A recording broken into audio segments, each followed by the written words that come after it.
Well, dear students, myself Dr. Ashish Garg, Associate Professor in Chemistry, Seth R.M. Ruia government college, Ramgarh Shekhawati, district Sikar, Rajasthan.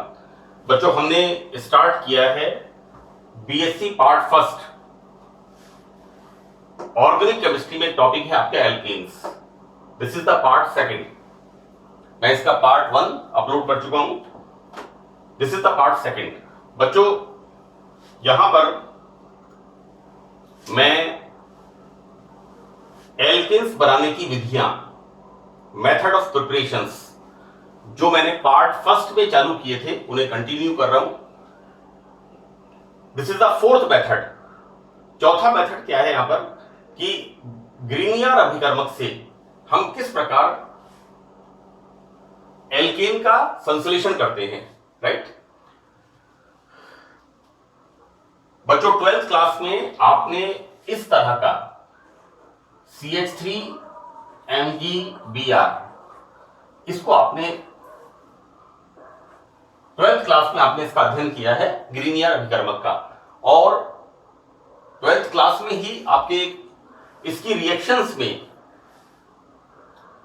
एक reaction थी कि ग्रीनियर अभिकर्मक की सक्रिय hydrogen युक्त यौगिकों से अभिक्रिया, reaction of Grignard reagent with active hydrogen compounds, right.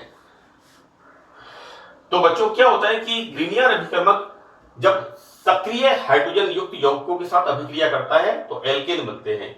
मान लो यहां पर हम इसकी reaction, this is the this is the RMgX, CH3MgBr। यहां पर हम इसकी रिएक्शन किससे करा दें? वाटर के साथ करा दें, या फिर इसकी रिएक्शन हम करा दें इसके साथ करा दें, या फिर हम इसकी रिएक्शन, ये सब क्या है? वाटर, एल्कोहल और this is this is ammonia. Water, alcohol and ammonia, right. यहां पर क्या होगा बेटा? यहां पर एज यूजुअल ये जो हाइड्रोजन है, this hydrogen comes to here, right? This is, और यहां पर ये MgBrOH या OR या NH2 के इस तरह से रिमूव आउट होगा। देखो बेटा, RMgX मैंने यहां लिखा है ZH, यहां पर Z बराबर C, हियर Z बराबर, दिस इज द Z बराबर OH, OR या NH2, राइट। और भी बहुत सारे एक्टिव हाइड्रोजन वाले यौगिक हैं जिनके साथ ग्रिग्नार्ड रिएजेंट रिएक्शन करता है और एल्केन्स का फॉर्मेशन होता है। बहुत सिंपल रिएक्शन है बच्चों। देखो, ग्रिग्नार्ड रिएजेंट में क्या होता है? जो मेटल होता है, मेटल के ऊपर होता है धनावेश और कार्बन के ऊपर होता है ऋणावेश। हम पढ़ते हैं ऑर्गेनोमेटेलिक कंपाउंड्स, है ना। और ऑर्गेनोमेटेलिक कंपाउंड्स कौन से कंपाउंड्स होते हैं? जिनमें कार्बन अपने से कम विद्युत ऋणता वाले धातु के साथ बॉन्ड बनाता है, राइट। यानी कार्बनिक समूह धातु के साथ जुड़ा हुआ होता है। लेकिन ऑर्गेनोमेटेलिक कंपाउंड में विशेष बात क्या होती है कि यहां पर कार्बन की विद्युत ऋणता धातु से ज्यादा होती है, इसलिए यहां पर कार्बन के ऊपर ऋणावेश होता है और मैग्नीशियम मेटल पर धनावेश।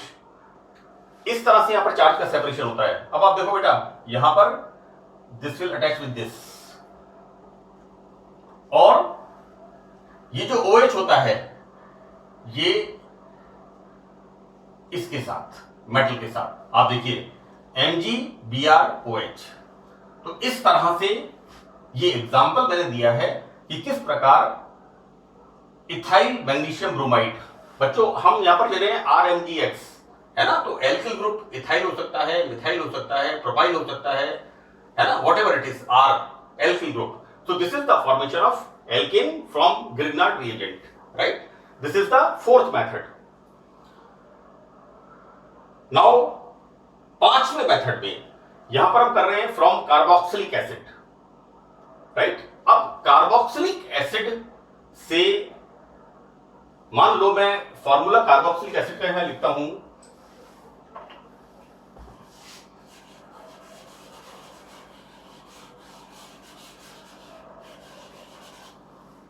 बहुत सिंपल रिएक्शंस हैं और आप थोड़ा सा इनको ध्यान से पढ़ेंगे।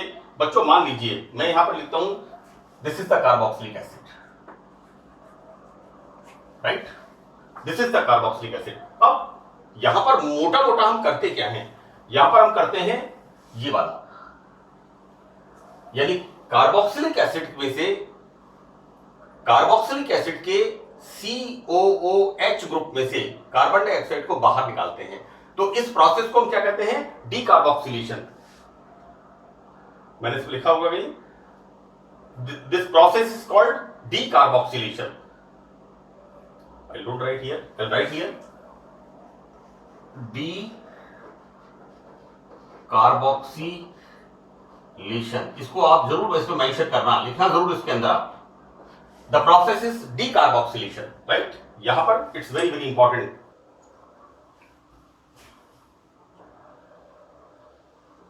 This is the right. तो हम करते क्या हैं कि जो कार्बोक्सिलिक एसिड है उसका या तो सोडियम सॉल्ट लेते हैं या फिर उसका हम पोटेशियम सॉल्ट लेते हैं। देखो बेटा, जो पहला वर्ग है पीरियोडिक टेबल में Li, Na, K, Rb, Cs, Fr, है ना, हम यहां पर कॉमनली क्या यूज करते हैं, आइदर सोडियम और पोटेशियम, राइट। तो यहां पर हम क्या करते हैं कि कार्बोक्सिलिक एसिड के सोडियम सॉल्ट की किसके साथ रिएक्शन कराते हैं, सोडा लाइम के साथ। और सोडा लाइम क्या होता है, soda lime decarboxylation, carbon dioxide को एब्जॉर्ब कर लेता है। And formation of here formation of this like this,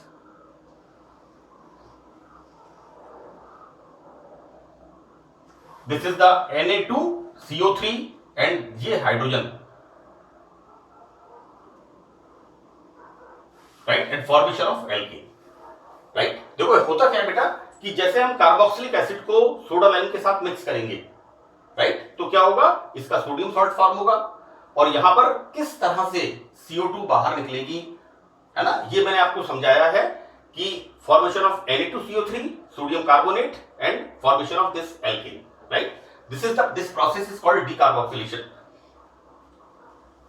sodium और potassium salt of carboxylic acid का सोडा लाइम के साथ ड्राई डिस्टिलेशन, इसको हम क्या करते हैं एक बंद बर्तन में इसको गर्म करते हैं। This is the dry distillation. देखो बेटा, ये सॉल्ट है ना, तो ये सॉलिड होगा, sodium salt of carboxylic acid और potassium salt of carboxylic acid, ये कैसा होगा, ठोस। इसका हम करते हैं ड्राई डिस्टिलेशन, तो यहां पर CO2 बाहर निकलती है और CO2 किस फॉर्म में बाहर निकलती है, सोडियम कार्बोनेट के फॉर्म में, राइट।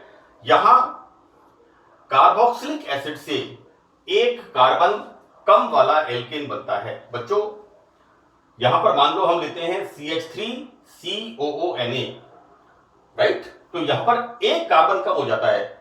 ये कार्बन कम क्यों हो जाता है, क्योंकि यहां पर कार्बन डाइऑक्साइड Na2CO3 एक कार्बन यहां पर आ गया और तो एक कार्बन कम वाला एल्केन बनता है।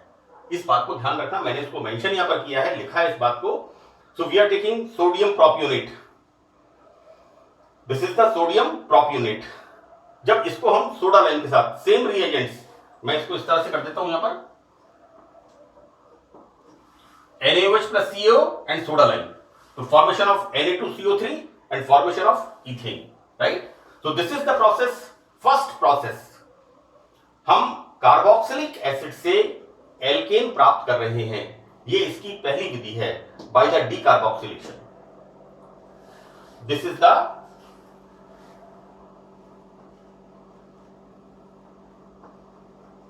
विकार्बोक्सिलीकरण, इसको हिंदी में कहते हैं। This is the decarboxylation, fine. Next method is the Kolbe electrolytic method, Kolbe विद्युत अपघटनी विधि। बहुत सिंपल मेथड है। यहां पर भी हम क्या करते हैं, कार्बोक्सिलिक एसिड का सोडियम सॉल्ट लेते हैं और उसका क्या कराते हैं, इलेक्ट्रोलाइसिस। यहां पर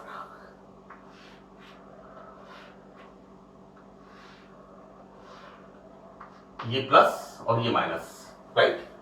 ये यहां पर क्या बोलते हैं, this is the anode and this is the cathode.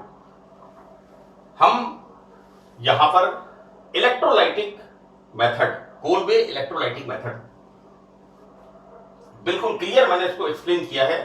यहां पर बच्चों निम्न अम्लों से उच्च एल्कीन, यहां पर क्या हो रहा था हमें, उच्च अम्लों से निम्न एल्कीन, और यहां पर क्या हो रहा है हमें लोअर एसिड से हायर एल्कीन मिलते हैं। कार्बोक्सिलिक एसिड्स के सोडियम और पोटेशियम सॉल्ट को कंसंट्रेट सॉल्यूशन का इलेक्ट्रोलाइसिस करवाते हैं। देखो बेटा, this is the sodium acetate, बिल्कुल मैंने आर नहीं लिखा है, यहां क्लियर मैंने लिखा है सोडियम एसीटेट।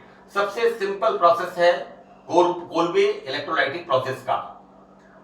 ये रिएक्शन आपने 12th क्लास के अंदर एल्केन फॉर्मेशन में पढ़ी है ना। I repeat this, sodium acetate का हम हाइड्रोलाइसिस कराते हैं, यहां पर ये एल्केन बनता है इथेन, राइट। अब यहां पर हम देखते क्या है, किस तरह से यहां पर इसका मैकेनिज्म, क्रिया विधि किस प्रकार से संपन्न होती है। See, this is the sodium acetate, इससे कौन कौन से आयन बनेंगे, एक बनेगा ऋणायन एनायन दैट इज एसीटेट, और एक बनेगा इसका धनायन सोडियम आयन।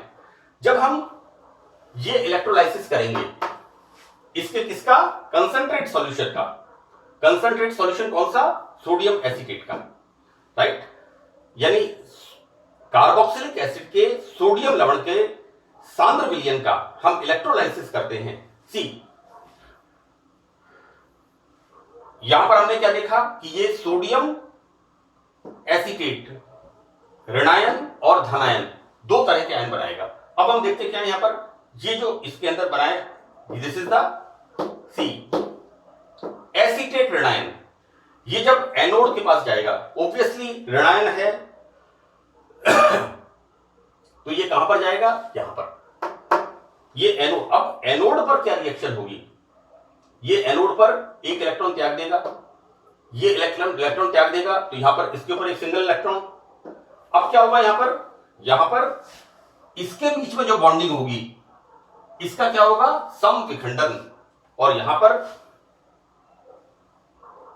ये इलेक्ट्रॉन और ये electron, this is the like this removal of CO2, यानी एनोड पर कार्बन डाइऑक्साइड बाहर निकल जाएगी और बनेगा क्या, ये मिथाइल फ्री रेडिकल। अब क्या होगा, ये दो मिथाइल फ्री रेडिकल आपस में मिलकर के इस तरह से एल्केन का, इस तरह से, ये देखिए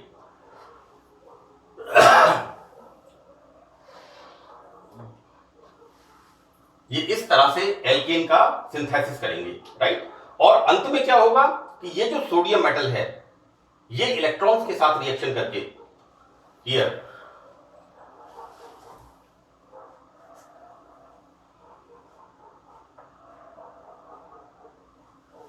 NaOH बना लेगा और हाइड्रोजन गैस बाहर निकलेगी। ये प्रोसेस कहां पर होगा, कैथोड पर होगा, right. So this is the Kolbe electrolytic process.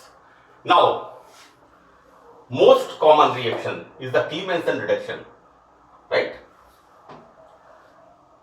इस रिएक्शन को हमने एल्केन में भी पढ़ा है 12th क्लास में, आप लोगों का BSc पार्ट फर्स्ट है, this is the 13th class, है ना। और इस रिएक्शन को आपने कार्बोनिल यौगिकों में भी पढ़ा है कि कार्बोनिल यौगिकों का जब हम रिडक्शन करते हैं तो किस प्रकार से कार्बोनिल यौगिकों का अपचयन होता है। See, we are using here zinc amalgam and HCl, ये होता है बच्चों रिड्यूसिंग एजेंट, और इस रिड्यूसिंग एजेंट से हमें मिलती है 4 हाइड्रोजन। देखो, lithium aluminium hydride, sodium borohydride, zinc amalgam HCl, ये सारे रिड्यूसिंग एजेंट्स 4 हाइड्रोजन देते हैं, है ना। और if we are using tin and HCl, जब हम नाइट्रोबेंजीन का रिडक्शन कराते हैं, 12th क्लास की रिएक्शन बता रहा हूं बच्चों आपको मैं, वहां पर कितना हाइड्रोजन मिलती है हमें, वहां पर 6 हाइड्रोजन मिलती है ना, because tin and hydrochloric acid is very strong reducing agent. Here this zinc amalgam HCl इस कार्बोनिल ग्रुप को इस ग्रुप में अपचयन करता है। लुक, सी, ये क्या बनेगा, CH2 और 2 hydrogen H2O, this is the formation of alkene. मैंने एग्जांपल दिया है यहां पर एसीटोन। एसीटोन का जब हम जिंक अमलगम और HCl के साथ रिडक्शन कराते हैं, then again same reaction, formation of CH2 और ये ऑक्सीजन, बच्चों दो हाइड्रोजन तो यहां पर आ गए, तो this is the formation of CH2 and formation of alkene, नाम क्या है इसका, प्रोपेन, और H2O, रिमूवल ऑफ दिस, तो दिस इज द तीन मेंशन रिडक्शंस। एक बात मैं आपको बता दूं बच्चों कि जितने भी नेम रिएक्शंस हैं, बर्च रिडक्शन मैंने बताया था रिएक्शन मैकेनिज्म के अंदर बहुत इंपॉर्टेंट है ना, तो नेम रिएक्शंस को आप विशेष ध्यान रखें क्योंकि परीक्षा में अक्सर नेम रिएक्शंस के सवाल ऑर्गेनिक केमिस्ट्री में पूछे जाते हैं। नेक्स्ट सिंथेसिस इसमें यहां पर है, this is the Corey House alkane synthesis, right. यहां पर दो साइंटिस्ट थे जिन्होंने इस एल्केन का सिंथेसिस किया। तो यहां पर बच्चों वापस जैसे हमने ग्रिग्नार्ड रिएजेंट की रिएक्शन पढ़ी थी, यहां पर भी हम क्या यूज कर रहे हैं, ऑर्गेनोमेटेलिक कंपाउंड। यहां पर हमने काम ले लिया था मैग्नीशियम का, कार्ब धात्विक यौगिक। यहां पर हम काम में क्या लेते हैं, लिथियम का कार्ब धात्विक यौगिक। बच्चों बहुत सिंपल सी बात है कि यहां पर मैग्नीशियम मेटल आपको पता है दूसरे वर्ग का तत्व है ना, और सेकंड ग्रुप के अंदर ऑक्सीडेशन स्टेट होती है +2, BeMgCaSrBaRa, है ना। तो यहां पर +2, तो देखो बेटा यहां पर दो है यहां पर, और यहां पर क्या है, लिथियम। लिथियम की वैलेंसी कितनी होती है, +1, LiNaKRbCsFr, है ना, फर्स्ट ग्रुप एलिमेंट्स।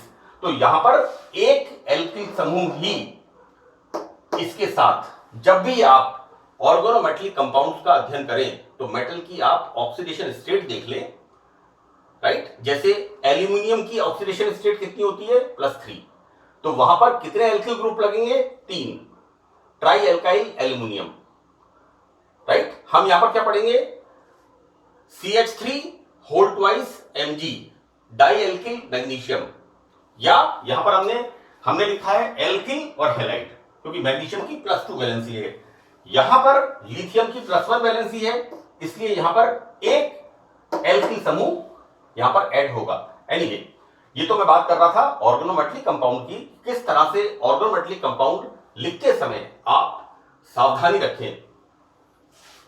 तो बच्चों यहां पर ऑर्गेनोमेटेलिक कंपाउंड की एल्किल हैलाइड के साथ युग्मन अभिक्रिया, this is the coupling reaction, युग्मन अभिक्रिया करवाने पर हायर एल्केन्स बनते हैं। मैंने यहां पर ए लिखा है, तो बच्चों सबसे पहले हम करते क्या है, सबसे पहले क्या करते हैं कि प्राइमरी, सेकेंडरी और टर्शियरी एल्किल हैलाइड, जो भी हमें रिक्वायर्ड एल्केन बनाना हो उसकी रिक्वायरमेंट के हिसाब से हम यहां पर प्राथमिक, द्वितीयक या तृतीयक एल्किल हैलाइड से ऑर्गेनोमेटेलिक कंपाउंड की रिएक्शन, और उसका सबसे पहले हम ऑर्गेनोमेटेलिक कंपाउंड बनाते हैं, राइट। भाई हमारा स्टार्टिंग मटेरियल क्या है, ऑर्गेनोमेटेलिक कंपाउंड, तो हम सबसे पहले क्या कर रहे हैं, हम यहां पर ऑर्गेनोमेटेलिक कंपाउंड का संश्लेषण कर रहे हैं। जैसी हमें रिक्वायरमेंट है हम प्राथमिक एल्किल हैलाइड काम में लेंगे, या द्वितीयक एल्किल हैलाइड काम में लेंगे, या तृतीयक एल्किल हैलाइड काम में लेंगे। तो बच्चों देखिए, this alkyl halide when react with lithium metal in dry ether, बच्चों यहां पर सबसे इंपॉर्टेंट कंडीशन होती है ऑर्गेनोमेटेलिक कंपाउंड में, pure and dry. This is most important condition.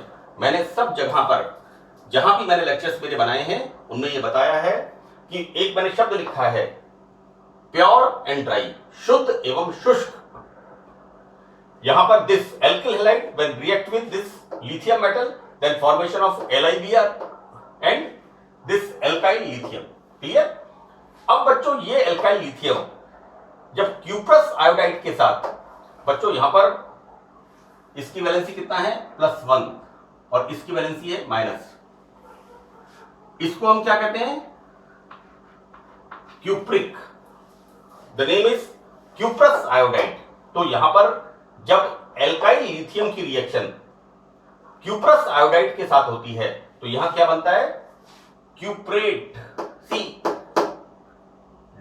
Alkyl, देखो सबसे पहले बच्चों किसका नाम आएगा, मेटल का।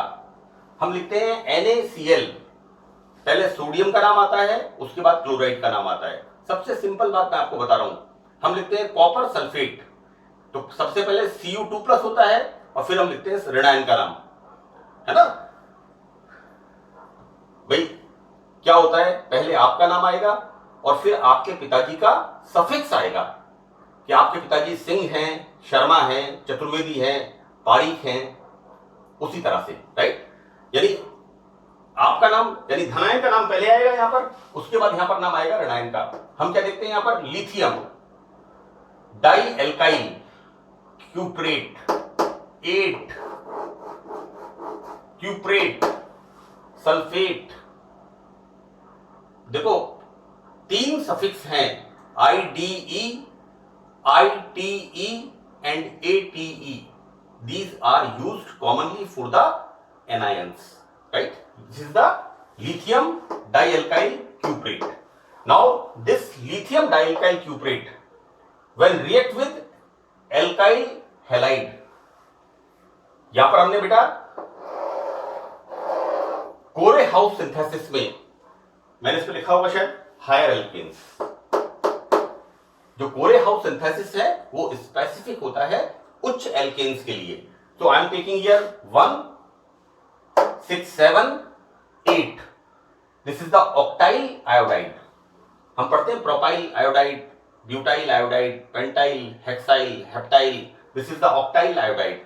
तो रिएक्शन ऑफ दिस, नाउ बच्चों यहां पर क्या होगा, दिस इज हैविंग,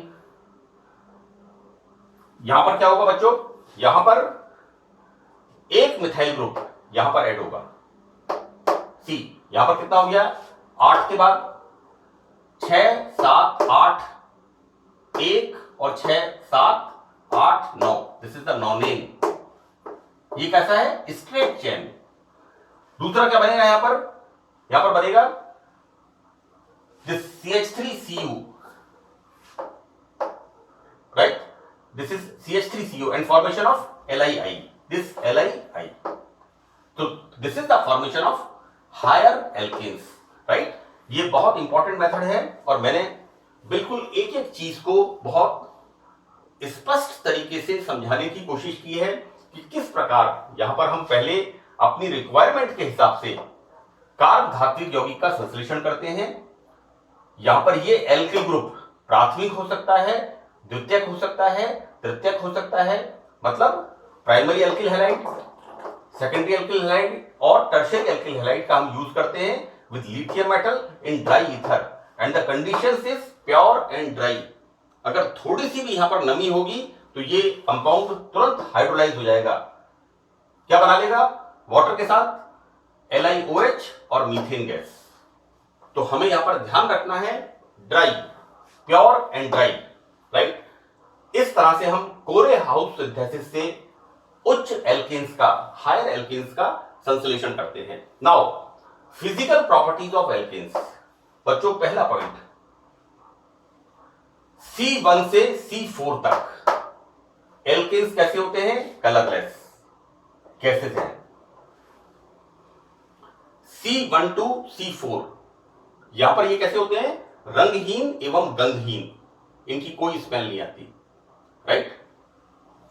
मैंने बीएससी पार्ट 3 में ऑर्गेनो सल्फर कंपाउंड्स पढ़ाए हैं और उसमें मैंने आपको ये बताया था कि ये जो नेचुरल गैसेस होती हैं इनके अंदर methane, ethane, propane, butane, isobutane, इनमें क्या होता है, इनमें इन गैसेस के अंदर गंध नहीं होती।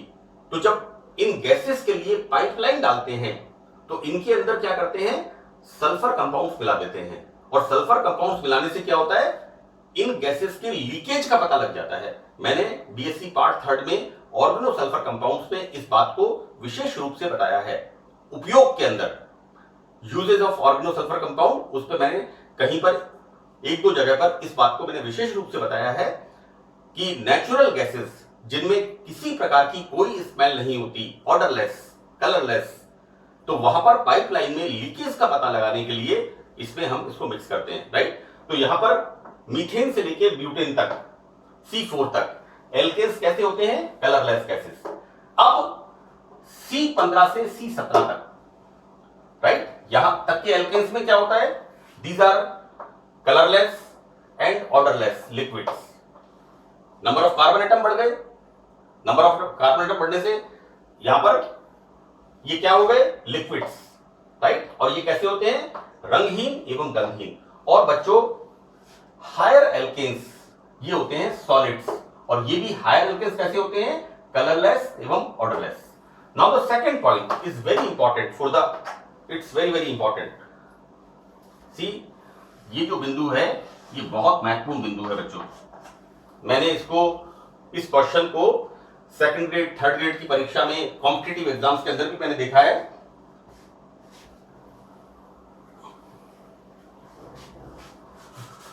मैं आपको मोटा मोटा बता दूं बच्चों, इसका पहले मैं आपको एसेंस बताता हूं। देखो क्या है कि हम मान लो इसकी बात करते हैं, या मान लीजिए हम ये लेते हैं, दिस इज पेंटेन।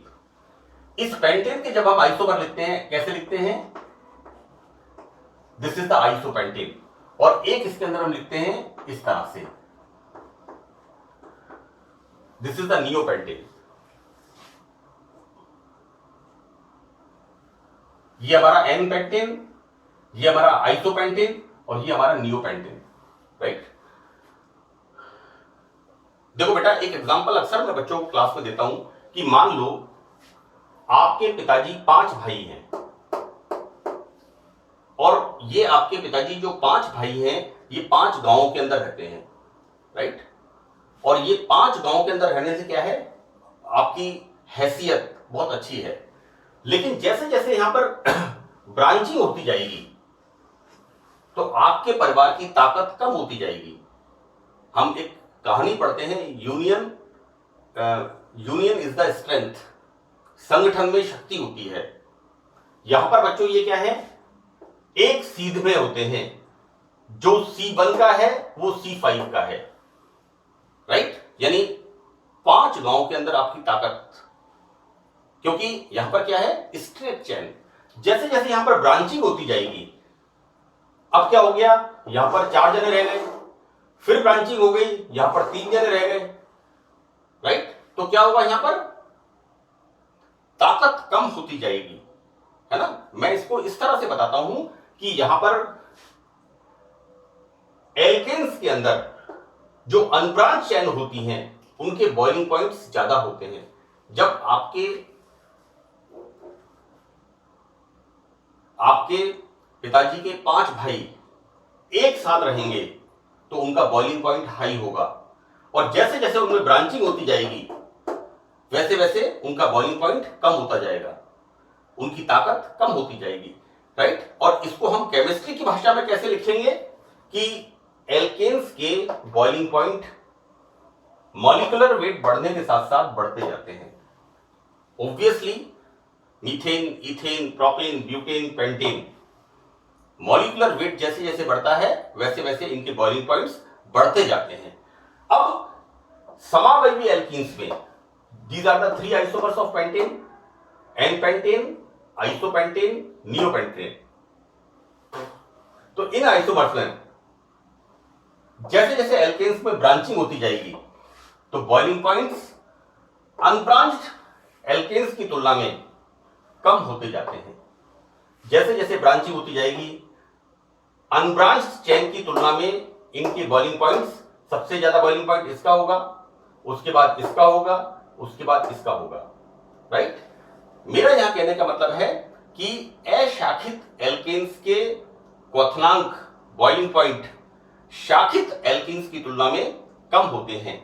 जैसे जैसे ब्रांचिंग होती जाएगी वैसे वैसे एल्केन्स के अंदर बॉइलिंग पॉइंट्स कम होते जाते हैं। इसका कारण क्या होता है? इसका कारण होता है कि किसी अणु में ब्रांच की संख्या बढ़ने पर उसकी सतह का क्षेत्रफल कम होता जाता है, राइट। यहां पर इनका जो सरफेस एरिया है कम होता जाएगा, और सरफेस एरिया कम होता जाएगा तो क्या होगा, इनमें आपस के अंदर इंटरमॉलिक्यूलर अट्रैक्शन कम होता जाता है। इसको हम बोलेंगे हिंदी में बच्चों अंतर आणविक आकर्षण, है ना, इंटर मॉलिक्यूलर अट्रैक्शन, ये आपस में कम होता जाएगा। परिणामतः हम क्या देखते हैं कि जैसे जैसे एल्केन्स के अंदर ब्रांचिंग बढ़ती जाएगी वैसे वैसे इनके बॉइलिंग पॉइंट्स, क्वथनांक इनके कम होते जाएंगे, राइट। यानी यूनियन इज स्ट्रेंथ, राइट। आपके पिताजी 5 भाई हैं, एक भाई आपका अलग हो गया, एक और अलग हो गया, ठीक है ना। तो क्या ऐसी जैसे जैसे ब्रांचिंग होती जाएगी वैसे वैसे क्या होगा, इनके अंदर आपस में इंटर मॉलिक्यूलर अट्रैक्शन कम होता जाएगा और इनके बॉइलिंग पॉइंट्स कम होते जाएंगे, right. So that's all in this lecture. Remaining part हम पार्ट 3 में अध्ययन करेंगे। Thank you.